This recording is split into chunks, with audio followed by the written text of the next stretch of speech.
Hello and welcome back to my channel. तो आज हम स्टार्ट करने वाले हैं हिंदी का मॉक टेस्ट 5। हमने जो 4 मॉक टेस्ट है हमने क्या है कवर कर लिए हैं, ठीक है। तो आप हमारे चैनल पे जाके जो 4 मॉक टेस्ट हैं जो हमने करे हैं तो आप उन्हें देख सकते हैं, ठीक है। इसमें क्या है कि जो भी सारे आपके जो प्रीवियस ईयर क्वेश्चंस हैं वही क्वेश्चंस यहाँ पे कराए गए हैं, ठीक है, जो कि यूपी पुलिस में क्या है आए हुए हैं, ठीक है।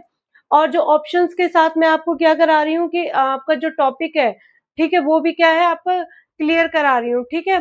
तो यहाँ आपका जो भी टॉपिक रहेगा वो क्या है हिंदी के सारे टॉपिक्स क्लियर होते चलेंगे, ठीक है। तो इन ये जो क्वेश्चंस है ये मोस्ट इम्पोर्टेंट क्वेश्चंस है, ठीक है। तो चलते हैं क्वेश्चंस की तरफ। तो जो पहला क्वेश्चन है तो वो कौन सा क्वेश्चन है कि निम्नलिखित में से मूर्धन्य व्यंजन कौन सा है।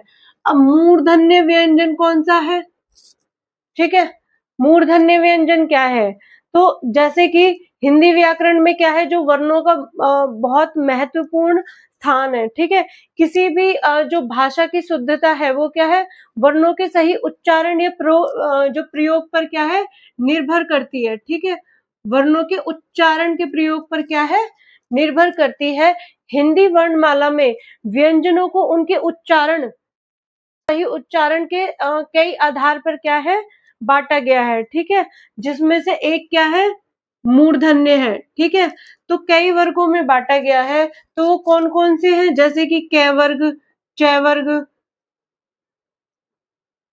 ठीक है, क च, ठीक है, त और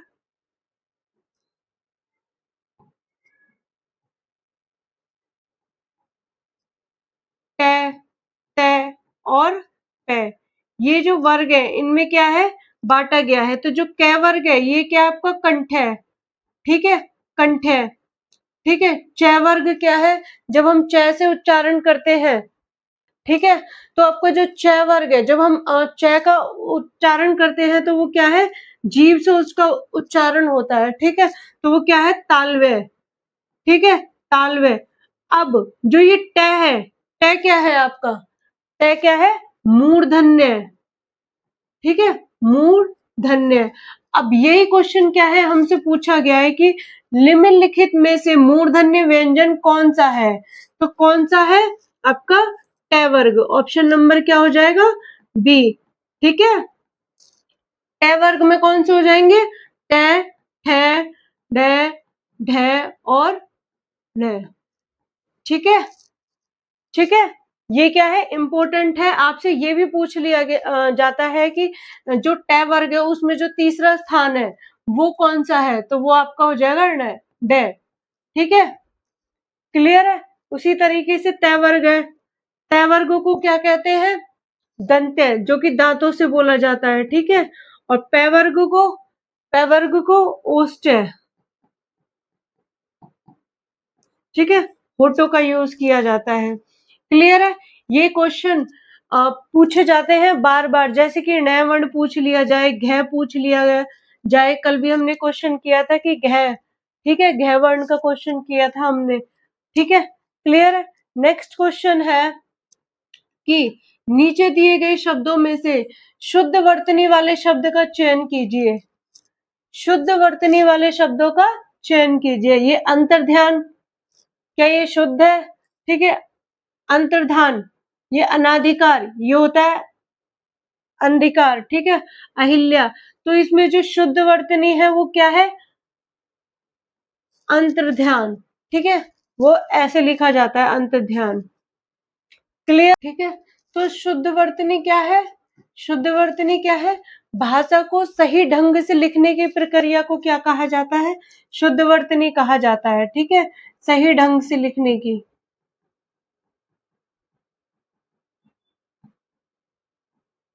ठीक है। तो उसको क्या कहा जाता है शुद्ध वर्तनी कहा जाता है, ठीक है ना। किसी शब्द को सही अक्षरों और सही क्रम में लिखने की प्रक्रिया को शुद्ध वर्तनी कहा जाता है, ठीक है। तो अंतर्ध्यान मतलब क्या होता है, ठीक है, अचानक गायब हो जाना, क्या होता है अचानक गायब हो जाना, उसे हम क्या कहते हैं अंतर्ध्यान, ठीक है, क्लियर है। नेक्स्ट क्वेश्चन है कि इत्यादि। नेक्स्ट क्वेश्चन है कि इत्यादि शब्द का सही संधि विच्छेद कीजिए। सही संधि विच्छेद क्या होगा इत्यादि का? इत आदि, इत्यादि, ठीक है, इत्ते आदि, इति यदि। तो क्या होगा? तो क्या होगा? बात करते हैं जैसे कि संधि क्या है? संधि क्या है? दो वर्णों के मेल से होने वाले परिवर्तन को क्या कहते हैं? दो वर्णों के मेल से होने वाले परिवर्तन को हम क्या कहते हैं? संधि कहते हैं, ठीक है। और जो संधि विच्छेद होता है उसको क्या कहते हैं? ठीक है, ठीक है। तो संधि विच्छेद क्या होता है? संधि को अलग करना, ठीक है। तो यहाँ पर कौन सी संधि है ये? संधि को अलग करना। यहाँ पर कौन सी संधि है ये? यण संधि है, ठीक है। तो इत्यादि का क्या हो जाएगा? इत्यादि। कैसे लिखेंगे इसको? इसको कैसे लिखेंगे? इति और आदि, ठीक है, इति आदि। अब मैंने आपको बताया है कि जब ई और ए, ठीक है, जब ई और ए ऐसी जब ऐसे शब्दों को मिलाया जाता है, ठीक है, तो उन्हें क्या कहा जाता है? यण संधि कहते हैं, ठीक है, यण संधि कहा जाता है। तो जब ई और ए को, तो वो क्या हो जाएगा? ठीक है, तो ई और आ अगर ऐसा मतलब इनको मिलाया जाता है तो क्या बनता है? या, ठीक है, या। तो क्लियर है? तो क्या हो जाएगा? इत्यादि। तो क्या हो जाएगा? इत्यादि। ऑप्शन नंबर बी क्या है आपका? करेक्ट हो जाएगा आंसर, ठीक है, इत्यादि। तो हिंदी वर्णमाला में नेक्स्ट क्वेश्चन है, हिंदी वर्णमाला में अंग और आहा को क्या कहा जाता है? अंग और आहा को क्या कहा जाता है? तो तो जो हिंदी वर्णमाला है, ठीक है, उसमें कुछ ऐसे चिन्ह होते हैं जो ना तो वो स्वर होते हैं, ठीक है, ना वो स्वर होते हैं, ना वो व्यंजन होते हैं, ठीक है। कुछ ऐसे चिन्ह होते हैं, ना वो स्वर होते हैं, ना वो व्यंजन होते हैं। वो क्या कहलाते हैं? आपके अयोगवाह कहलाते हैं, ठीक है। क्या कहलाते हैं? अयोगवाह ध्वनि कहलाते हैं। तो जो अंग है इसको क्या कहा जाता है? अंग को क्या कहा जाता है? अनुस्वार, ठीक है, अनुस्वार। और जो आहा है उसको क्या कहा जाता है? विसर्ग, विसर्ग, ठीक है। तो अनुस्वार, अंग और आहा, ठीक है। तो जो ये दोनों हैं, जब इन दोनों को मिलाया जाता है तो आपका क्या बनता है? अयोगवाह ध्वनि बनती है, ठीक है, अयोगवाह ध्वनि।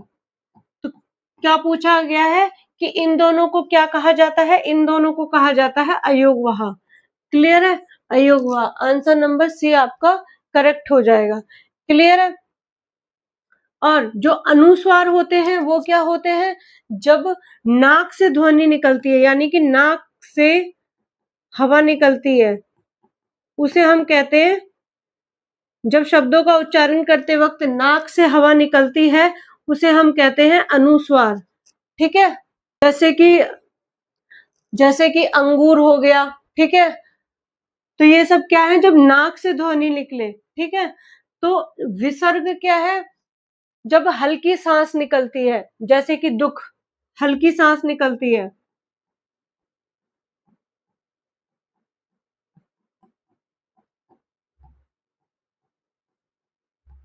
जैसे कि हो गया दुख, ठीक है,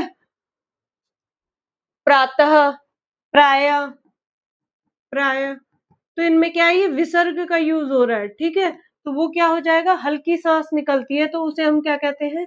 विसर्ग। और इन दोनों को क्या कहते हैं? अयोगवाह ध्वनि। क्लियर है? नेक्स्ट क्वेश्चन है कि सच्चिदानंद का सही संधि विच्छेद क्या है? सच्चिदानंद। तो उसका क्या हो जाएगा? ऑप्शन नंबर बी आपका क्या हो जाएगा? करेक्ट हो जाएगा, ठीक है। क्या है कि जब हम तय और च को जब हम मिलाते हैं तो क्या बनता है? च, ठीक है। तो किस में है ये तय और च? ठीक है, इसमें है, ठीक है। इसमें क्या है कि चिदानंद है, तो ये क्या है, ये ऑप्शन क्या है, गलत हो जाएगा। इसमें क्या है, चित आनंद। ठीक है, तो ये क्या है, सत्य चित्त आनंद, सच्चिदानंद। तो ऑप्शन नंबर आपका क्या हो जाएगा, ठीक है, क्या हो जाएगा, बी करेक्ट हो जाएगा।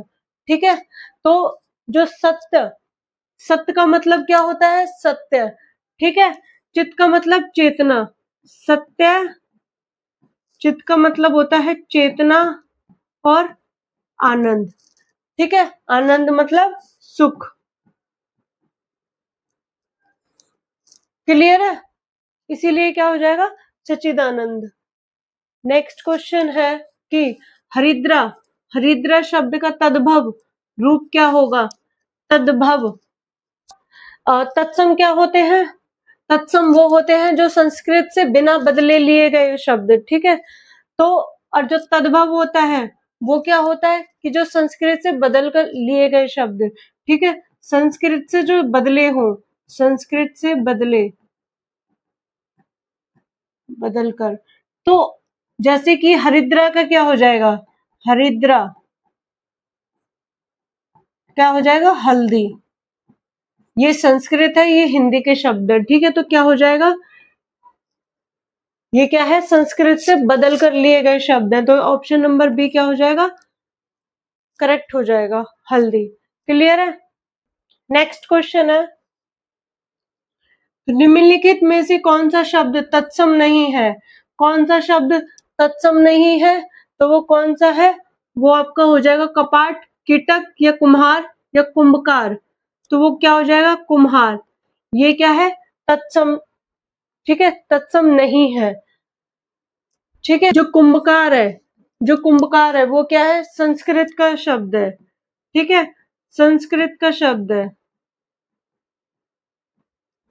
ठीक है, और जो कुम्हार है, कुम्हार क्या है, उसका परिवर्तित रूप है, परिवर्तित रूप।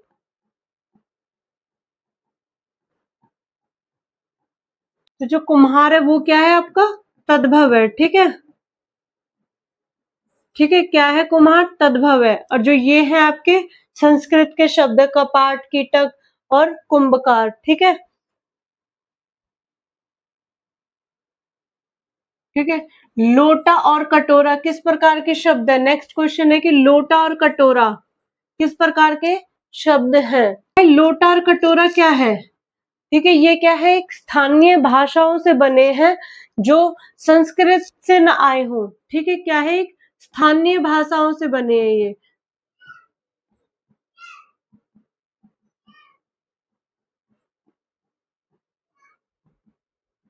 संस्कृत से ना आए हो। ठीक है, जैसे कि हो गए लोटा, कटोरी, झोपड़ी, पगड़ी, ये सब क्या है, ये सब क्या है आपके,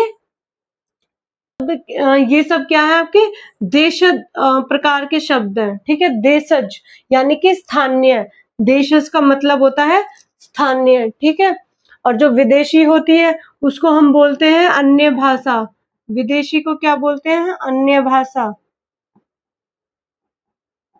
ठीक है, और जो आपके मतलब के स्रोत बता रही हूँ मैं। ठीक है, और तत्सम को क्या बोलते हैं, विदेशी को क्या बोला जाता है, अन्य भाषा। तद्भव को क्या कहते हैं, ठीक है, तद्भव को जो कि संस्कृत से क्या हो, परिवर्तित हो। ठीक है, संस्कृत से क्या है,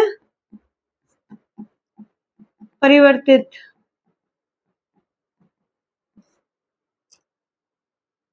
ठीक है,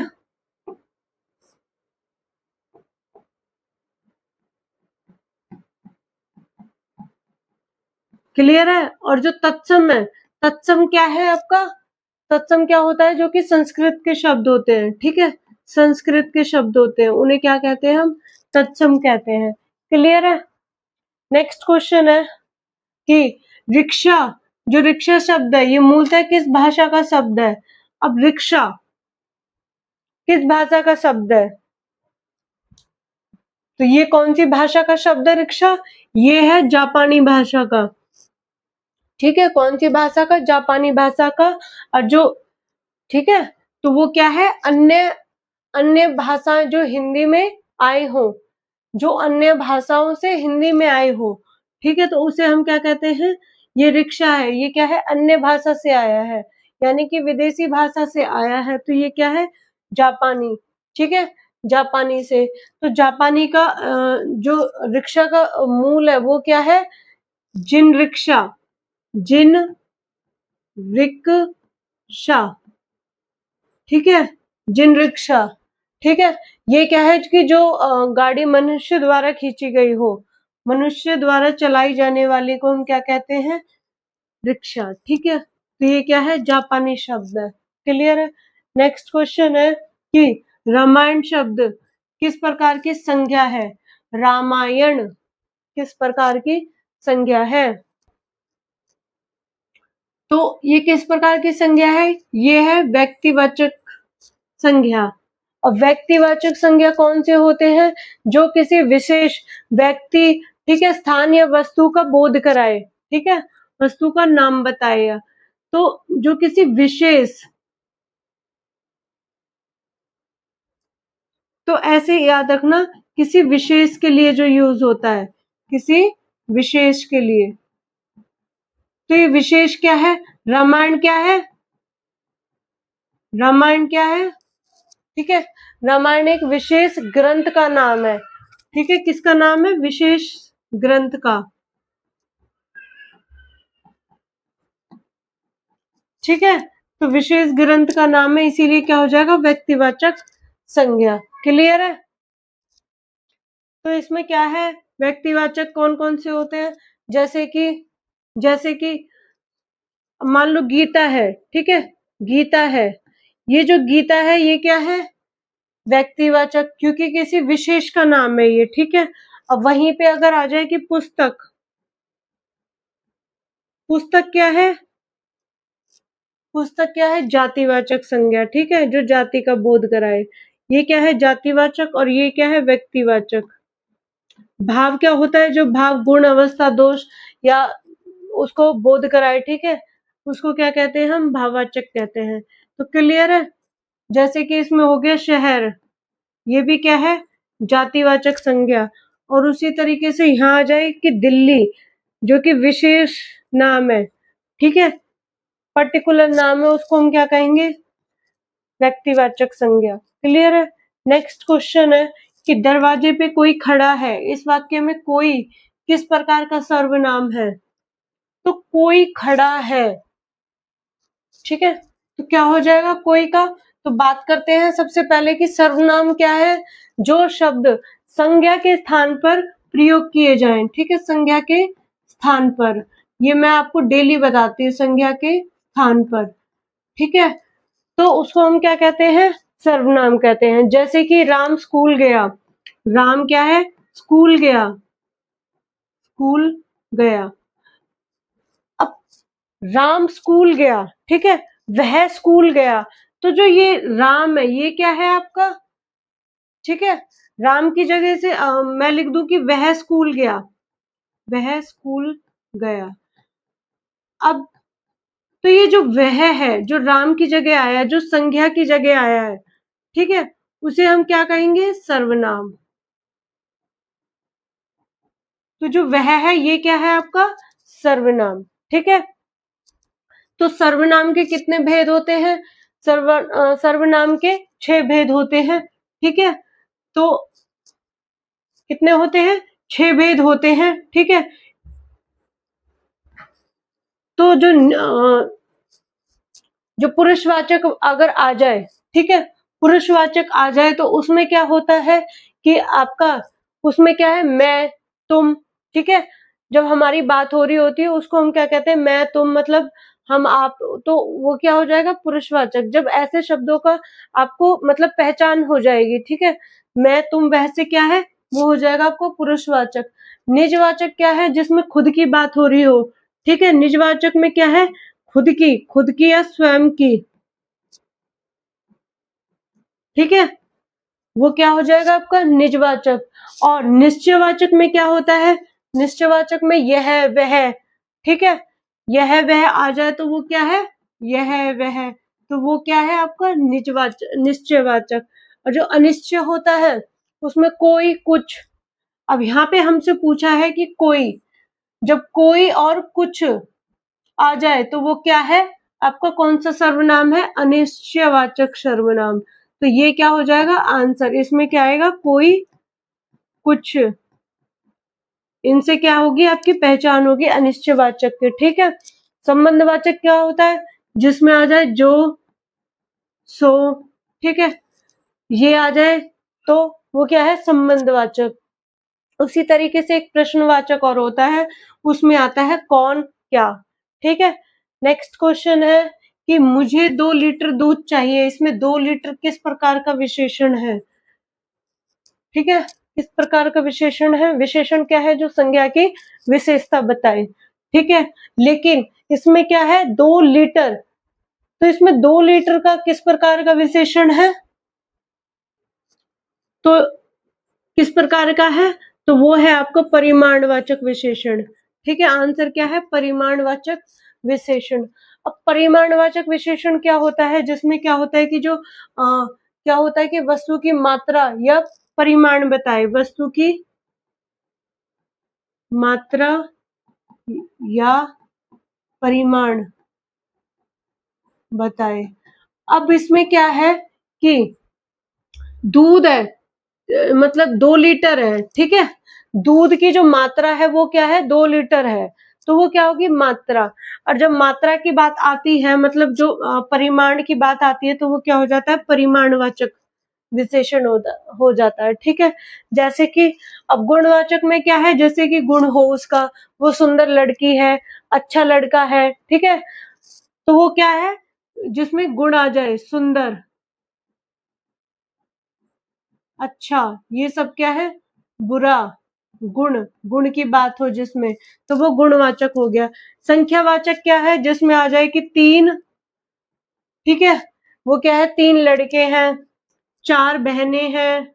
तो वो क्या हो जाएगा कि उसमें क्या है? संख्यावाचक आ जाएगी। अब कल मैंने आपको बताया था कि सर्वाणिक विशेषण क्या होता है? जो सर्वनाम की विशेषता बताता है, जैसे कि वह लड़का, वह लड़का। ठीक है, तो ये वह क्या है? सर्वाणिक विशेषण, वह लड़का। क्लियर है। नेक्स्ट क्वेश्चन है कि पक्षी आकाश में उड़ते हैं। उड़ते हैं किस प्रकार की क्रिया है? पक्षी आकाश में क्या है? उड़ते हैं। तो ये किस प्रकार की क्रिया है? तो जो क्रिया है वो क्या है? जिसमें कार्य के होने का बोध होता है, होने का बोध हो। ठीक है, वो क्या कहलाता है? क्रिया कहलाता है। ठीक है, अब इसमें क्या है? जो पक्षी है आकाश में उड़ते हैं। ठीक है, तो जैसे तो क्या हो जाएगा? आक्रामक क्रिया। ठीक है, जो पक्षी है वो आकाश में उड़ते हैं। तो इसमें क्या है कि एक कर्म की आवश्यकता नहीं है। इसमें जो कर्म है वो नहीं हो रहा। ठीक है, कर्म की आवश्यकता नहीं है इसमें, नहीं। और जो सक्रमक होता है उसमें क्या होता है? कर्म की आवश्यकता होती है। ठीक है, तो सक्रमक क्रिया है, इसमें क्या है? कर्म नहीं हो रहा। पक्षी क्या है? वो आकाश में उड़ते उड़ते ही है। ठीक है, क्लियर है? ठीक है ना? क्लियर। नेक्स्ट क्वेश्चन है कि वह खाकर सो गया। इस वाक्य में खाकर किस प्रकार की क्रिया है? वह खाकर सो गया। ठीक है, तो किस प्रकार की क्रिया है इसमें? तो किस प्रकार की है? पूर्वकालिक क्रिया। कौन सी? पूर्वकालिक क्रिया। तो जो क्रिया मुख्य क्रिया से पहले पूरी हो जाए, जो क्रिया मुख्य क्रिया से पहले पूरी हो जाए, जैसे कि पढ़कर सो गया। ठीक है, पढ़कर क्या है? सो गया। ठीक है, तो वो पढ़कर क्या है? सो गया। नहाकर आया, वह खाकर सो गया।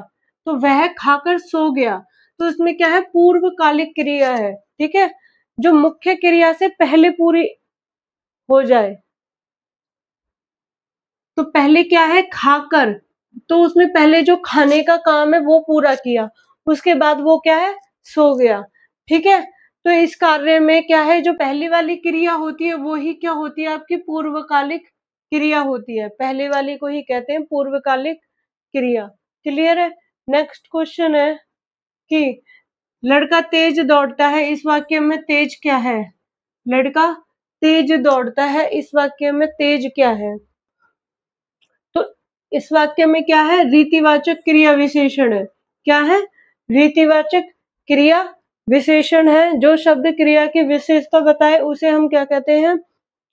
विशेषण कहते हैं। जैसे कि धीरे बोलो, धीरे चलो, ठीक है, तेज दौड़ो। तो जब ऐसे धीरे और तेज की बात आती है, जब धीरे और तेज की बात आती है, तो इन्हीं शब्दों से किसकी पहचान होती है? रीतिवाचक की। तो तेज पूछा है तो वो क्या है? रीतिवाचक। ठीक है। वहीं काल में क्या आ जाता है? काल में आज, अब, ये सब आ जाते हैं तो वो क्या है? ठीक है, कल, आज, कल, ये सब आ जाते हैं तो ये क्या है? कालवाचक। ठीक है। वहीं आपका स्थान में क्या हो जाएगा? यहाँ और वहां, यहाँ और वहां। ठीक है, ये सब क्या है? स्थानवाचक। और वहीं परिमाणवाचक में क्या होता है? बहुत, थोड़ा। ठीक है, अभी बताया था, बहुत, थोड़ा, ये सब क्या होता है? परिमाणवाचक में। तो ऐसे आपको जब शब्द दिख जाए तो सीधा ऑप्शन पर टिक करो और आगे बढ़ो। ठीक है, क्लियर है? रीतिवाचक में धीरे और तेज। तो जो कवि है, नेक्स्ट क्वेश्चन है कि कवि शब्द का सही बहुवचन क्या है? कवि शब्द का सही बहुवचन क्या है? तो क्या हो जाएगा? कविगण। ठीक है, सही क्या हो जाएगा? कविगण बहुवचन। ठीक है, जैसे कि छात्र का छात्रगण, शिक्षक का शिक्षकगण। ठीक है, ठीक है। तो नेक्स्ट क्वेश्चन है हमारे पास कि नेक्स्ट क्वेश्चन क्या है कि पेड़ से पत्ता गिरा, इस वाक्य में कौन सा कारक प्रयुक्त हुआ है? तो इस पेड़ से पत्ता गिरा, इसमें कौन सा कारक प्रयुक्त हुआ है? तो इसमें हुआ है अपादान कारक। ठीक है, कौन सा? अपादान कारक। तो जो कारक है, कारक क्या होता है? जो संज्ञा और क्रिया के संबंध बताने वाले शब्दों को हम क्या कहते हैं? कारक कहते हैं। ठीक है, संज्ञा और क्रिया के संबंध बताने वाले,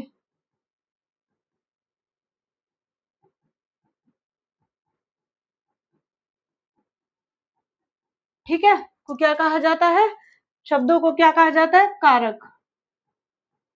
ठीक है, तो पेड़ से पत्ता गिरा, ठीक है, क्या होगा? अपादान कारक। तो पेड़ से, तो ये इसके जो क्रिया के कारक के जो प्रकार हैं, ठीक है, इनके कुछ चिन्ह है। ठीक है, इसके चिन्ह है और यहाँ पे क्या है? कारक। जैसे कि कर्ता ने, ठीक है, कर्ता ने कर्म को, ठीक है, कन से, ठीक है, संप्रदान, संप्रदान, कर्ता ने कर्म को करण से, संप्रदान के, अपादान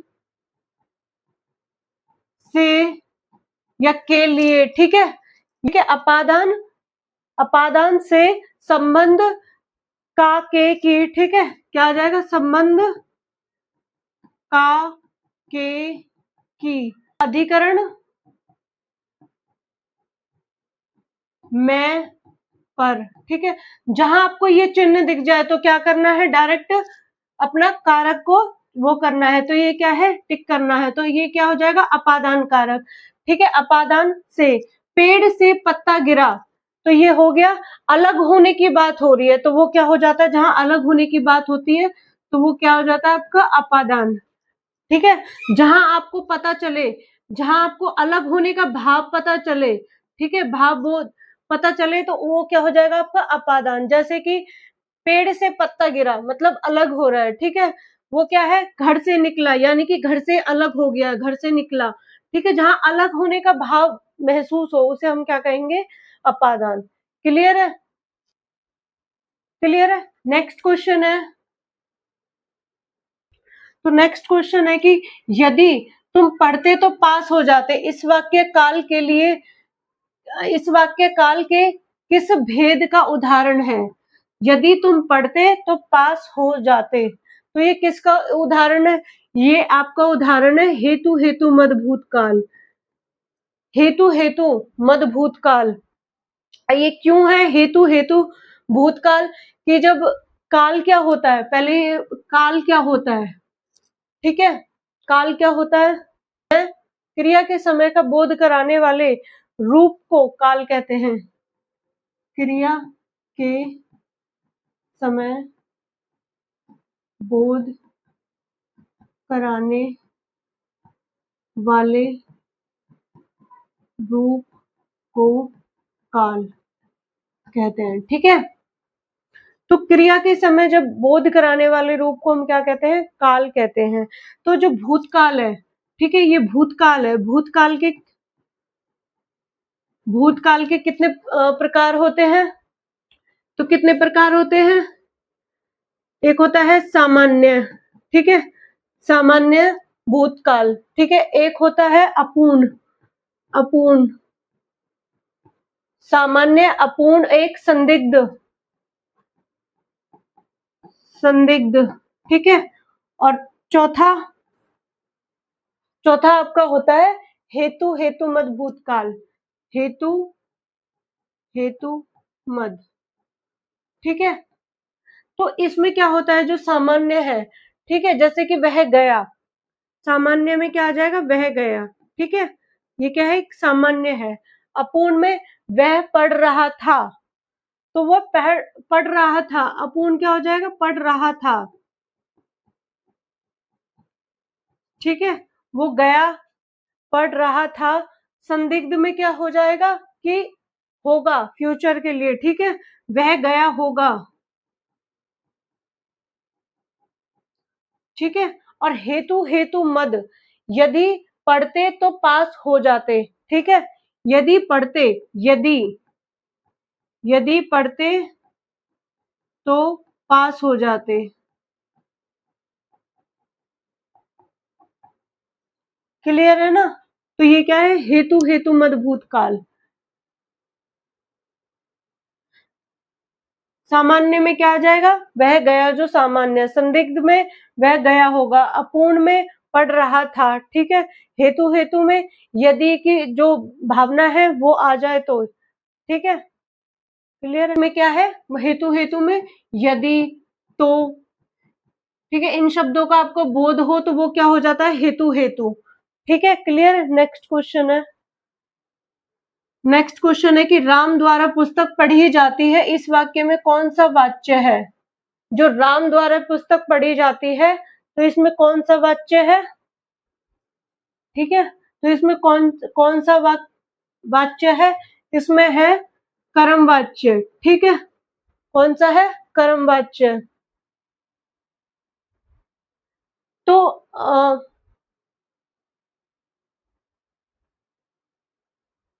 तो वाच्य क्या है, वाच्य क्या है, क्रिया के अनुसार, ठीक है, क्रिया के अनुसार कर्ता, कर्म या भाव की जहां प्रधानता होती है, किसके अनुसार, क्रिया के अनुसार,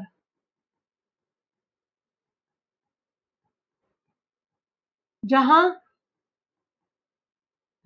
कर्ता, कर्म, ठीक है, या भाव की प्रधानता हो, ठीक है, ठीक है ना, क्लियर है। जैसे कि तो कर्म वाच्य क्या होता है, जहां आपका कर्म क्या होता है, प्रधान होता है, ठीक है, कर्म प्रधान होता है। अब कर्म प्रधान कैसे है, कि पुस्तक पढ़ी जाती है, ठीक है, जो पुस्तक है, अब ये पुस्तक ही तो पढ़ी जाती है, इसीलिए कर्म क्या है, पुस्तक पढ़ी जाती है, ठीक है। तो कर्म वाच्य हो जाएगा जहां कर्म प्रधान होता है, तो पुस्तक पढ़ी जाती है, इसीलिए वो क्या है, पुस्तक पर ज्यादा जोर दिया गया है, क्लियर है। तो और जो कृतवाच्य होता है,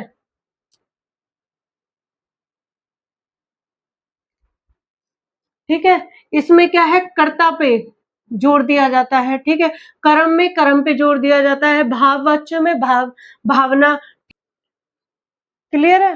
यहां तक नेक्स्ट क्वेश्चन है, क्लियर है। तो नेक्स्ट क्वेश्चन है कि अन्वेषण शब्द कौन सा उपसर्ग लगा है। तो अन्वेषण शब्द में कौन सा उपसर्ग लगा है, ठीक है, कौन सा लगा है, तो ये कैसे बनेगा, अन्वेषण, ठीक है। तो अन्वेषण कैसे बनता है, अनु अनुएषण, ठीक है, अनुएषण। तो जो उ और ए है तो वो क्या बनाएंगे, वे, ठीक है, क्लियर है। तो अणुएषण, तो इसमें क्या है, उपसर्ग, ये क्या है उपसर्ग, और ये क्या है प्रत्यय, ठीक है। तो उपसर्ग कौन सा है, अनु। तो जो उपसर्ग है वो क्या है, जो पहले लगकर अर्थ बदल दे। तो ये जो पहले लग के जो इन्होंने क्या है अर्थ बदल दिया, उसे हम क्या कहेंगे, उपसर्ग कहते हैं, ठीक है, क्लियर है। उपसर्ग, अणु का मतलब क्या है, तो अणु का मतलब होता है कि पीछे पीछे, या कि पीछे पीछे, या अनुसरण, ठीक है, अनुसरण। तो ये क्या है, अणु के मतलब होते हैं, क्लियर है। नेक्स्ट क्वेश्चन है कि धार्मिक शब्द कौन सा प्रत्यय प्रयुक्त हुआ है, धार्मिक शब्द में। तो जो धार्मिक शब्द में कौन सा प्रत्यय, प्रत्यय जो बाद में, मूल शब्द के जो बाद में लगता है उसे हम क्या कहते हैं, प्रत्यय कहते हैं, ठीक है। तो मूल शब्द के बाद में जो लगकर अर्थ में क्या है परिवर्तन ला दे, उसे हम क्या कहते हैं, प्रत्यय, बाद में लगकर अर्थ में परिवर्तन ला दे, ठीक है। तो अब धार्मिक, ठीक है, धार्मिक, तो इसका क्या हो जाएगा, तो ये क्या हो जाएगा, धर्म और इक, ठीक है। तो ये धर्म इक, तो ये क्या बना, धार्मिक। तो जो धर्म है वो क्या है आपका मूल शब्द, और जो बाद में लगा वो क्या है प्रत्यय, तो क्या हुआ धार्मिक, ठीक है। तो मूल शब्द के बाद में जो लगकर, ठीक है, एक जुड़कर जो प्रत्यय से क्या है धार्मिक बना, उसे ही हम क्या कहते हैं, प्रत्यय कहते हैं। तो प्रत्यय क्या हो जाएगा, इक। उसी तरीके से क्या होता है, सामाजिक, ठीक है। तो क्या हो जाएगा, समाज, ठीक है, समाज और इक, ठीक है, सामाजिक, ठीक है। उसी तरीके से ऐतिहासिक, तो क्या हो जाएगा, इतिहास प्लस इक, क्लियर है। तो ये क्या हो जाएगा, एक होता है प्रयुक्त, प्रयुक्त, ठीक है, याद रखना। अब लंबोदर, नेक्स्ट क्वेश्चन है कि लंबोदर शब्द में कौन सा समास है, ठीक है। समास का मतलब क्या होता है, छोटा करना। लंबोदर, लंबा है जिसका, ठीक है, दर, तो वो क्या हो जाएगा, लंबोदर, क्लियर है। तो लंबोदर, लंबोदर क्या है, लंबोदर, लंबा है दर जिसका, यानी कि लंबा है पेट या फिर बड़ा हो, ठीक है। लंब का मतलब लंबा या बड़ा, और दर का मतलब क्या होता है, उदर का मतलब पेट, ठीक है। तो ठीक है, तो ये क्या हो जाएगा, वो क्या, वो कौन होते हैं, गणेश। तो जहां, तो जब तीसरे की बात हो रही होती है, ठीक है, ये क्या है भगवान गणेश के लिए प्रयोग हुआ है। तो जब समस्त पद, जब समस्त पद किसी तीसरे का बोध कराए, ठीक है, जब किसी तीसरे का बोध कराए तो उसे हम क्या कहते हैं, बहुव्रीहि समास कहते हैं, ठीक है। जब किसी वस्तु, जब समस्त पद किसी तीसरे व्यक्ति या वस्तु का बोध कराता है तो उसे हम क्या कहते हैं, बहुव्रीहि समास कहते हैं। वो अपनी बात ना करके सीधे वो क्या करता है, किसी तीसरे की बात करता है, ठीक है, उसे हम क्या कहते हैं, बहुव्रीहि समास। जैसे कि नीलकंठ, नीला है कंठ जिसका, नीलकंठ, नीला है कंठ जिसका, इसकी बात ना होके तो क्या है, नीला है कंठ जिसका, वो कौन होते हैं, शिव जी, ठीक है, शिव जी। और ये कौन है, गणेश जी, ठीक है, लंबोदर। उसी तरीके से क्या होता है, दशानंद, ठीक है, 10 मुख वाला, तो वो कौन होता है, रावण होता है, ठीक है, क्लियर है, क्लियर है। नेक्स्ट क्वेश्चन है, नेक्स्ट क्वेश्चन है कि निम्नलिखित में कौन सा शब्द आकाश का पर्यायवाची नहीं है? जो आकाश का पर्यायवाची नहीं है, ठीक है, तो आकाश का कौन सा है जो पर्यायवाची नहीं है? तो वो क्या है? अंबुज, ठीक है, अंबुज। तो जो व्योम, गगन और नभ, ये तीनों क्या है? ये तीनों क्या है? ये आकाश के पर्यायवाची हैं, ठीक है, ठीक है। और जो अंबुज है वो किसका है? कमल का, ठीक है, जल, ठीक है, जल में जो उत्पन्न होता है उसको हम कहते हैं कमल, तो वो ही क्या है? अंबुज, ठीक है, क्लियर है। नेक्स्ट क्वेश्चन है कि उद्यम, उद्यम शब्द का सही विलोम शब्द क्या है? उद्यम, ठीक है, क्या है इसका सही विलोम शब्द? आलस्य, आलस, ठीक है। जो उद्यम का मतलब क्या होता है? मेहनत करना, परिश्रम करना, प्रयास करना, ठीक है, तो इसका उल्टा क्या हो जाएगा? आलस, ठीक है, आलसी, सुस्ती, ठीक है, क्लियर है। उद्यम का मतलब होता है परिश्रम करना या मेहनती। नेक्स्ट क्वेश्चन है, जिसे मापा, जो मापा ना जा सके, इस वाक्यांश के लिए सही शब्द क्या होगा? जिसे मापा ना जा सके, अपरिमेय, क्या होता है? अपरिमेय, ठीक है, तो जिसे मापा ना जा सके वो क्या होगा? अपरिमेय, ठीक है, और मापने योग्य होता है वो क्या होता है? परिमेय, क्लियर है। नेक्स्ट क्वेश्चन है,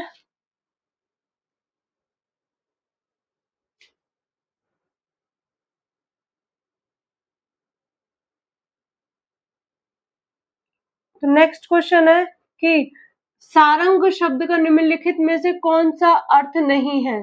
सारंग शब्द का निम्नलिखित में से कौन सा अर्थ नहीं है? सारंग का मतलब क्या होता है? ठीक है, सारंग का कई मतलब होते हैं। सारंग का मतलब होता है सिंह, मोर, हिरण, ये सब क्या है?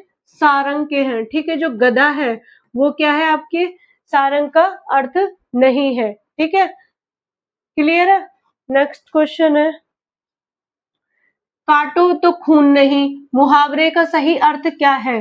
काटो तो खून नहीं, मतलब कि अत्यधिक भयभीत हो जाना, ठीक है, अत्यधिक भयभीत हो जाना, तो डर जाता है, ठीक है, जब कोई व्यक्ति डर जाता है, घबरा जाता है, तो उसके लिए ये यूज किया जाता है, ठीक है, जैसे सांप देखकर ऐसी हालत हो गई, काटो तो खून नहीं, ठीक है। नेक्स्ट क्वेश्चन है,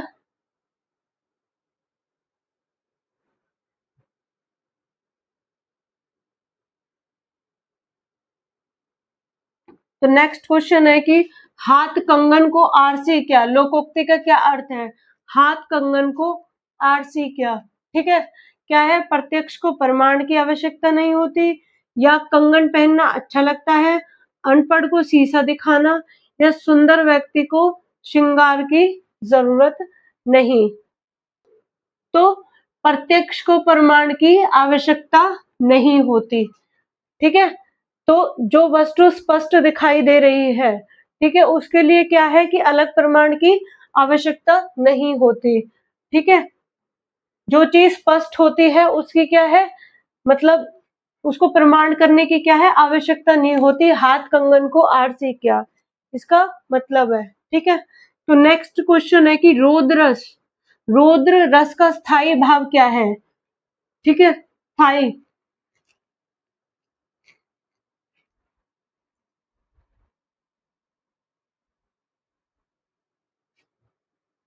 ठीक है, रौद्र, रौद्र मतलब होता है क्रोध, ठीक है, ठीक है, इसका स्थायी भाव क्या हो जाएगा? क्रोध। रौद्र रस का जो उत्पन्न होता है वो किससे होता है? क्रोध से उत्पन्न होता है, ठीक है, क्लियर है। कारण है वो क्या है? जैसे कि युद्ध, ठीक है, गुस्सा, ठीक है, तो ये सब क्या है? इसके उदाहरण है, ठीक है। नेक्स्ट क्वेश्चन है कि सो सोठा छंद के पहले चरण में कितनी मात्राएं होती हैं? ठीक है, सोठा, कितनी मात्राएं होती हैं? सोठा छंद है, ठीक है। सोठा छंद में केवल कितनी मात्राएं होती हैं? 24 मात्राएं होती हैं, ठीक है। 24 मात्राएं होती हैं। तो 24 मात्राएं होती हैं। जो इसका कर्म होता है, क्रम होता है, वो कैसे होता है? 11-13 का, ठीक है। 11-13 का होता है। तो जो पहले चरण में कितनी होती है? ठीक है। जो चार चरण में बांटा जाता है ना, तो पहले चरण में कितनी होती है? 11, ठीक है। दूसरे में 13, फिर 11, फिर 13। तो इसमें पूछा हुआ है कि पहले चरण में कितनी होती है? 11 मात्राएं होती हैं, ठीक है। नेक्स्ट क्वेश्चन है कि पीपर पात सरिस मन डोला, इस पंक्ति में कौन सा अलंकार है? तो पै जब, ठीक है। तो पीपर पात सरिस मन डोला, तो कौन सा अलंकार है? तो इसमें हो जाएगा आपका उपमा अलंकार, ठीक है। उपमा अलंकार, ठीक है। इसमें क्या होता है कि यहाँ मन की तुलना किससे? पीपर पीपल के पत्ते से की गई है। यहाँ मन की तुलना पीपर के पत्ते से की गई है, तो ठीक है। सरिस का मतलब क्या होता है? समान, जैसा, समान या जैसा, ठीक है। सरिस का मतलब होता है समान या जैसा। तो जहां तुलना की बात आ जाए तो वो क्या होता है आपका? ठीक है। जहां तुलना की बात हो वो क्या हो जाएगा? उपमा अलंकार, ठीक है। ठीक है ना। जहां आपकी तुलना की बात हो रही होती है वो क्या होता है? उपमा अलंकार। तो नेक्स्ट क्वेश्चन है कि मनहु नीलमणि सेल पर आतपु परियो प्रभात, इस पंक्ति में कौन सा अलंकार है? मनहु नीलमणि सेल पर आत आतपु परियो प्रभात। तो यहाँ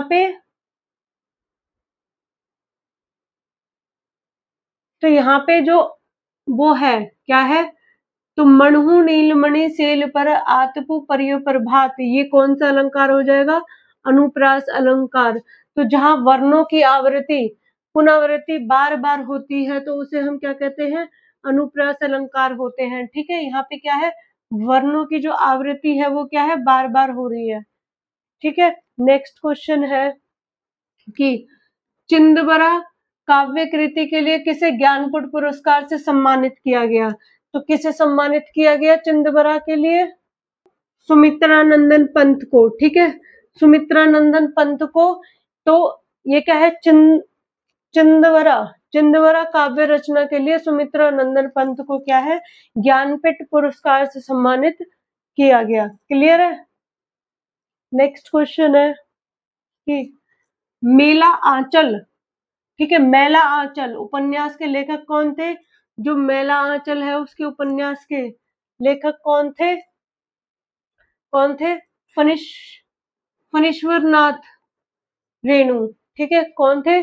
फणीश्वर नाथ रेणु, ठीक है। नेक्स्ट क्वेश्चन है, क्वेश्चन क्या है? आधुनिक हिंदी साहित्य का जनक किसे माना जाता है? तो किसे माना जाता है? ये पहले भी क्वेश्चन आ चुका है, इंपॉर्टेंट क्वेश्चन है, रिपीटेड क्वेश्चन है, बार बार पूछा जाता है, ठीक है। तो वो कौन है? भारतेंदु हरिश्चंद्र, ठीक है। इसका मैंने काफी बार करवाया है, ठीक है। बार बार ये है क्वेश्चन रिपीट होता है एग्जाम में, ठीक है। इनको ही क्या कहा जाता है? हिंदी साहित्य का जनक कहा जाता है, ठीक है। क्योंकि यहाँ पे क्या थे कि जो हिंदी गद्य और नाटक की दिशा दी थी, ठीक है, इन्होंने। नेक्स्ट क्वेश्चन है कि कबीरदास की भाषा को निम्नलिखित में से क्या कहा गया है? कबीरदास की भाषा को, ये भी क्वेश्चन कराया हुआ है, ठीक है। बार बार रिपीटेड होते हैं ये क्वेश्चन, ठीक है ना। तो इसका आंसर क्या हो जाएगा? सद्दू ककड़ी या फिर पंचमेल खिचड़ी, ठीक है। सद्दू ककड़ी या फिर पंचमेल खिचड़ी। तो ये क्या है? ये एक जो कबीरदास है वो क्या है? एक निर्गुण, ठीक है। क्या है? निर्गुण भक्ति धारा के प्रमुख संत थे, ठीक है। किसके संत थे? भक्ति धारा के, ठीक है, संत कवि थे जो उनकी जो कबीरदास की जो उनकी रचनाओं के जो भाषा प्रयोग हुई तो वो क्या थी कि वह किसी बोली की शुद्ध भाषा नहीं होती थी। ठीक है, उसमें क्या होता था कि कई भाषाएं और बोलियों का मिश्रण था। क्या था? कई भाषाओं और बोलियों का मिश्रण था। इसी कारण उनकी भाषा को सदुक्कड़ी, ठीक है, सदुक्कड़ी या फिर पंचमेल खिचड़ी बोला जाता था। तो सदुक्कड़ी का मतलब भी है कि मिश्रित, क्या है? मिश्रित, क्या है? मिश्रित भाषा है। यहाँ मिश्रित भाषा, ठीक है। तो यहाँ क्या होता है कि यहाँ संत, साधु और कवि, ठीक है, तो ये जो मिश्रित भाषा है इसका उपयोग कौन करते थे? संत, कवि या फिर भक्त कवि करते थे। ठीक है, तो क्या हो जाएगा? सदुक्कड़ी या पंचमेल खिचड़ी। ठीक है, यहाँ पे जो क्या होता है कि अन्य भाषाओं का मेल होता है। ठीक है, मेल मिलता है कई भाषाओं का, जैसे कि अवधी, ब्रज भाषा, ठीक है, खड़ी बोली। तो इन जो ये अन्य भाषा है इनका क्या है इनका मेल मिलता है। ठीक है, नेक्स्ट क्वेश्चन है। नेक्स्ट क्वेश्चन है कि उत्तर प्रदेश में सबसे अधिक बोले जाने वाली उपभाषा या बोली कौन सी है? तो वो कौन सी है? उत्तर प्रदेश में कौन सी भाषा बोली जाती है? भाषा बोली जाती है, अवधी बोली जाती है। ठीक है, अवधी क्या है? उत्तर प्रदेश की सबसे प्रमुख और व्यापक रूप से बोले जाने वाली एक उपभाषाओं में से एक है। ठीक है, उपभाषाओं में से एक है। ठीक है, तो ये क्या है कि ये मध्य और पूर्वी उत्तर प्रदेश में क्या है बोली जाती है। मध्य और पूर्वी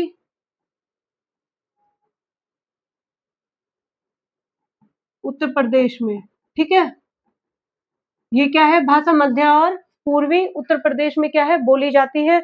अवधी भाषा जो है, अवधी भाषा इन क्षेत्रों में अधिक बोली जाती है।